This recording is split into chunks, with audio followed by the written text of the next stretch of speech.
Welcome to the second edition of This Week in Comics. I'm your host, Bobbinette Carey, and I'm going to go over the latest and greatest in Marvel, DC, IDW, Dark Horse, and many other series.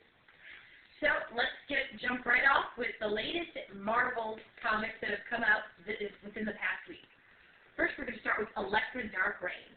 Now, this comic is amazing. For those of you who are fans of Elektra or have seen the Elektra movie, I'm sorry if you've seen the movie, you probably have been wondering, much as most of us Marvel fans have, what happened to the real Elektra.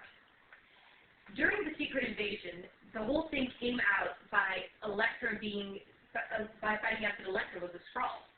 She was the first casualty of this war. So all throughout the invasion, we wondered, what happened to Elektra? Where was Elektra?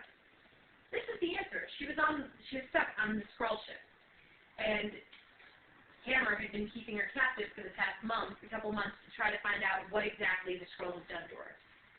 Seems they've done a lot of things for what exactly, we're not sure yet.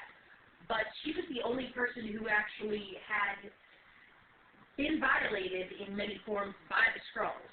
They used the word violated, and I think they also used penetrated too. So she could have been raped by the Skrulls, we don't know. But they kept her heavily sedated until recently when an assassin came to kill her. Now, you send an assassin after one of the greatest assassins, most likely you're going to get your butt kicked. And essentially that's what happened. She got out. And this first comic leaves a total cliffhanger where you want to pick up the second one, because she has a whole bunch of people in her way between her and Frida. Moving on, we'll go to another warrior, War Machine issue 4. Now, War Machine went after his longtime friend Glenda, and last issue Ares came in, and also there was this infection, the Ultimo virus, which we found out is very contagious, that any human essentially can get it. Well, Ares sort of had a standoff with War Machine, telling War Machine that he was a killer and all sorts of things. It keeps along with the War Machine angle, and it shows that this virus was spreading to a big city. We were left on a cliffhanger of a reporter saying to turn off the camera, because these people with the Ultimo virus were coming into town. Essentially, it could affect millions, and many people can die. Well, this was a very good story. It's following the War Machine comic. It's a good arc. I recommend anyone who's a War Machine fan to pick this up. If you're an Iron Man fan, there's no real Tony Stark in this one. It's just Rhodey, James. So I suggest this one. It's also part of the Dark Reign, along with Elektra Dark Reign as well.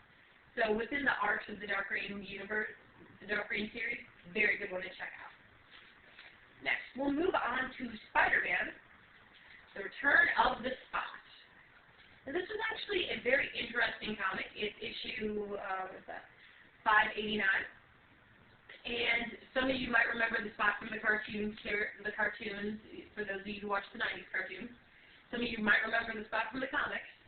And we find out that he seems a little more darker, a little more creepy, not totally schemy. Well, we find out that he's essentially been transformed to where he tried to send Spider-Man a note and explain his actions.